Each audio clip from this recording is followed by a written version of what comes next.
I know. Burr is supposed to be the villain of the story, And Hamilton is the hero. But is he, though? Let's just compare them side by side and then decide. Choose wisely. This could ruin your life. You're watching Journey with Jordana, helping you take the next step towards your future. Now, of course you would be inspired by Hamilton. I mean, Hamilton, Burr, us, we have a lot in common. For starters, talented, intelligent, and confident. Don't make that face. I'm talking to you. Yeah, you. You're thinking, oh, I'm just blowing hot air, but actually, all three of those can be developed. So no debate here. Moving on. However, Hamilton and Burr have completely different life mottos. Like, Burr's like, talk less. What? Smile more. Don't let them know what you're against or what you're for. What can I say? He's a nice guy. He doesn't want to go around offending people or having needless arguments with people. He's polite and gets along with everyone. Hamilton, on the other hand, is the complete opposite. That dude talks a lot. There's no talking less. And keep his name out of your mouth because he will fight you in either a duel to the death or a duel via his pen. So as for smiling, yeah, he's, in his own words, too hungry. Hey, yo, I'm just like my country, I'm young, scrappy, and hungry. Too hungry. And that made all the difference right there. Now, just off the cuff, Burr's the winner in my book. It just makes sense to talk less, smile more. Why does everybody need to know your every thought? Well, I don't see what's wrong with that. Hamilton, on the other hand, he sounds overly ambitious, arrogant, like somebody you actually don't want to be around. He can't shut up. He can't stop telling you how great he is. He can't stop telling you what he thinks. He can't stop telling you how you're wrong. No thanks.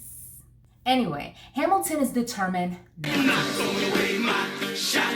I am not throwing away my shot. Hey, yo, I'm just like my country, I'm young, scrappy, and hungry, and I'm not throwing away my shot. And he takes on every challenge and everyone at every level all the time. But this wasn't just impulsive belligerence.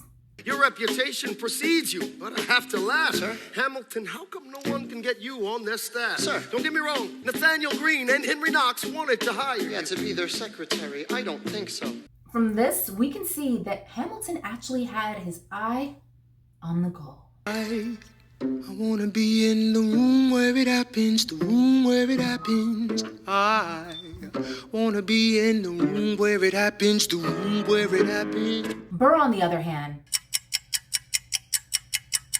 waits. He waits to see how others think. He waits to see how things are going to turn out before he even takes one single step to make a move or share his own opinion. And Burr, unlike Hamilton, does not believe in being pushy.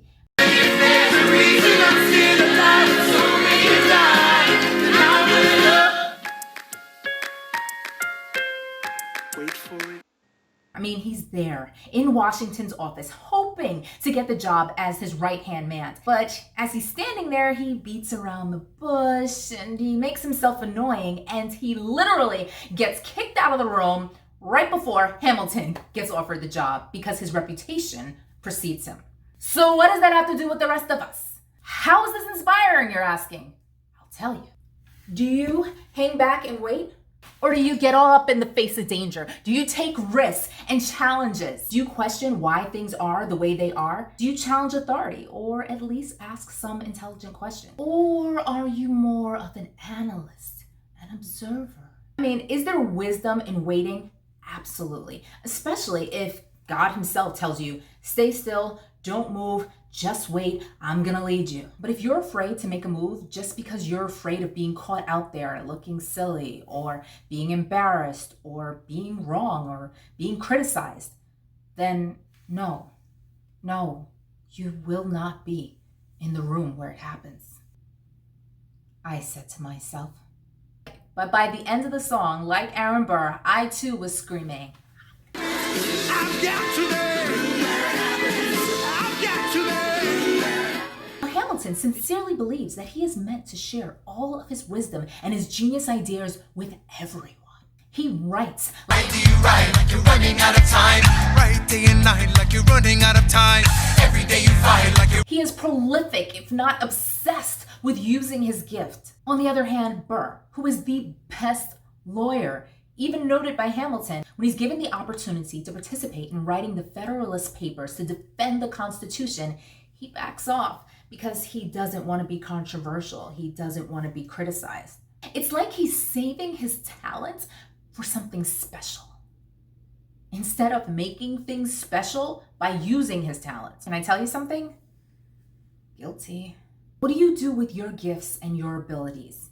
They say the more you pour out your gifts, the more you use them, the more you're refilled. But for a long time, I didn't believe that. I felt like I needed to save my best for that best opportunity that was coming somewhere down the line. But the idea of a lifetime deteriorates over time. You have to do it now. Be your best now. Lay it all out. Leave nothing left. And you have to trust that there's more where that came from, because there is. Now, Hamilton is my dude when it comes to a group project. This guy finishes a project when everybody else has excuses. He wrote over 50-something of the Federalist Papers, even though he's in a group of 3. That guy doesn't give up. Even when Burr finally steps up, runs for Senate, runs and campaigns to become president, tells Hamilton that he's being just like him and taking his shot, doesn't go all the way. He chickens out, not going all the way in, and runs an entire campaign without sharing any of his beliefs. And he loses. More than feeling pity for Burr, what we need to do is ask ourselves, will you half step, or will you go all the way in? Enough for yourself and everyone else who doubts you? Will you start out with passion and determination and then start to shrink as you feel the eyes of others on you? Because the great, the truly great, get used to working with the eyes of others on them. History has its eyes on you. Another thing that Hamilton and Burr had in common is that they were both orphans. Hamilton's family was poor and Burr's family was rich. Hamilton is convinced that he has a fated purpose. Having already lost everything, he acts like he has nothing to lose in pursuing his legacy. While Burr is trapped in overthinking every single move, trying not to ruin his family's legacy. But perspective is everything. I mean, Burr really could have thought to himself, I have everything I need. I will take risks. I will make a difference in this world. I can stand up for anything I want. I don't care what anyone says because I'm rich. I'm rich. I'm rich. Wealth did not have to be a burden. Likewise, Hamilton could have been like, I barely survived a hurricane, and my mom died in my arms, and my dad, he's a loser, he left us, and I feel like death keeps following me. I'm gonna die young, and I'm not gonna be anything. I'm destined for failure. End scene. But do you see what I'm saying? Perspective is everything. Being trapped by our past is a choice. Do you use your background and your past as a launching pad, or do you use it as a ball and chain holding you back? When you look at your past, do you see reasons to be fearful, or do you find reasons to be free? It makes a difference. And they both, in their own words, are reliable with the ladies. There are so many to Yeah, Aaron Burr hooked up with a British soldier's wife. Now, why didn't he hook up with Angelica? Because she turned him down once? Is that the reason? No, that's not the reason. That's right. It's because he's non-committal and fearful. That's right. I mean, even in his situation with the British lady, I mean, if we're gonna go down that path, couldn't he have fought for her? Like, no, babe, choose me, right? Couldn't he have done that? No, instead, he waits and hopes that this British captain dies. To his credit, though, when it came to his daughter, he fought for her. He didn't throw away his shot. Hamilton also had drama with the ladies, but his wasn't about commitment. Instead, for Hamilton, he was, You will never be satisfied. I will never be satisfied. torn between two women. I mean, get this, guys, hold on. I mean, did this annoy anybody else? He met his match, the love of his life. Like, that's an easy thing to do.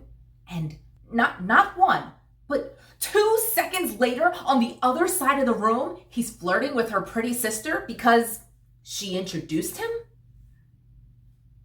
Yeah, never satisfied. His other unquenchable love is that he can't write enough, he can't work enough, he can't Take a break. No, I have to get my plan through Congress. We see him almost miss his 9-year-old son's birthday, miss vacation time with his family at his in-laws' house, and even with 3 great loves, he still managed to find himself praying to God. Lord, show me how to say no to this. I don't know how to say no to this. Help me to say no to another woman. Never satisfied. So it's ironic that they both said they're reliable with the ladies because they're more like unreliable, unless they said undeniable with the ladies, because that would be true too. But the point is, our issues affect people who are closest to us. So go for what you want, get it, and then be happy with it, or you'll be back like before, just as miserable and alone. Yeah, those aren't the original words, but yeah, we'll be back to square one. Alone, even though we're with someone. Alone, though surrounded by people. Alone. If we don't do the work on our inner selves, we're gonna hurt the people around us. We're gonna hurt ourselves. And we'll never have wholeness. You say our love is draining and you can't go. You'd be the one complaining when I am gone. And lastly, they also both had a great downfall. Now, this seems like the easy part because I know what you're thinking already. You know what Burr's is, right? Say it with me. Jealousy. Maybe. Or maybe it was his fear that made him non-committal, non-risk-taking, and put him in the position to just sit there and watch Hamilton, all the while becoming jealous, becoming the villain of the story. What if it's his fear? What's fear doing to you, though? Is fear making a spectator out of you? Are you stuck watching life go by and being jealous of others? Here's the thing about jealousy, right? Sometimes we're so caught up being judgmental of ourselves and others, like nobody wants to admit to being jealous. So we repress those feelings of jealousy. But I find that whenever I look and I see somebody who has something or does something, there's something that I want out there, I look. And as I dip my toe in that jealousy pond, I think to myself, how did they get that? How is that possible? What made that happen for them? Then I think, would I be willing to do that in order to get there? And honestly, half of the time the answer is no. No, I'm not willing to do what they did in order to get there. And hence my toe comes out of the jealousy pond and I move on with life. But there are other times when I look over, toe in the jealousy pond, I look and see what it took to get where they are. And I think, I could do that. Toe out the jealousy pond, get to it, and I get to it. So jealousy is a decision point. A decision point when you decide, am I gonna do what's necessary or not? Do I really want this or not? It's not a destination. Unfortunately for Burr, he made it a destination. He lived there. He spent all his time on the outside, looking in. So what's Hamilton's downfall? Perhaps it's that he just couldn't shut up. He had to defend himself, didn't he? He just had to defend himself. Even though they said that they believed him, he still had to write those papers and destroy his marriage and his shot at being president in those days. But what if there's more? What if his downfall was really, He will never be satisfied. I will never be satisfied. which led to him cheating on his wife, false accusation, his crazy defense, which led to him humiliating and betraying his wife, his overworking, which led to his quick and careless advice to his son, and the guilt of it all, which led to him giving away his final shot. Are you with me? He's never satisfied, so that leads to his downfall. But never satisfied, hungry. I thought we said that hunger was a good thing. He was young, scrappy, and hungry, right? That was a great thing. This is a mind-blowing circle. In the end, it's all about the beginning. No matter where you are on your journey, we all have a past. And our failure to deal with the beginning of our story will impact the end of our story. Hamilton seemed like he was handling his past positively, like he had a positive spin on it, which freed him to keep working, to keep going, never satisfied. Hamilton was actually overcompensating. Gosh, that's crazy. It's like we all know that Burr looked at his past negatively, plunged into darkness, bad ending. But Hamilton, it seemed like he had the light, but it was actually darkness, which led to an even deeper darkness. That's crazy and scary. That makes me want to pray for all of us right now. Like, God, we're all dealt different hands, and it affects how we view ourselves, what we think is possible, what we think is impossible, and what we think it's going to take for us to get there. God, you have a purpose for all of us. Help us to see ourselves as you see us. Help us to believe and courageously pursue what you envision for us, not because we need some sort of identity or some sort of worth, but because we can. Because we're yours. Because you love us. You empower us.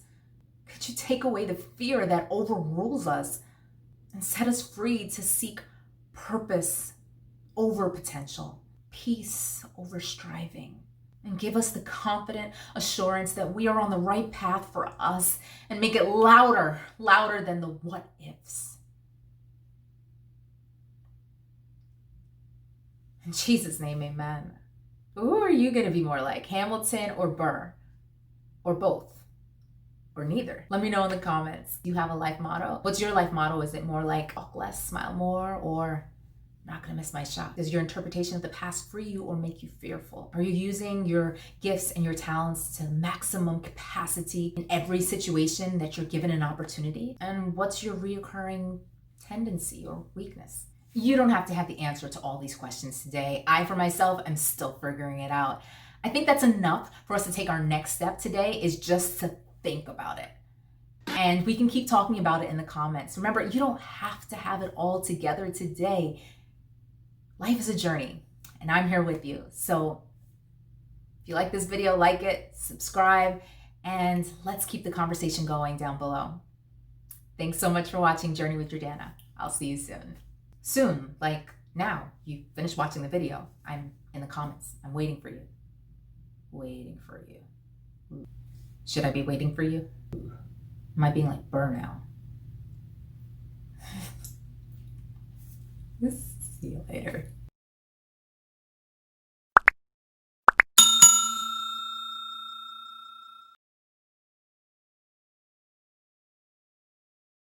I even have on my Hamilton inspired shirt.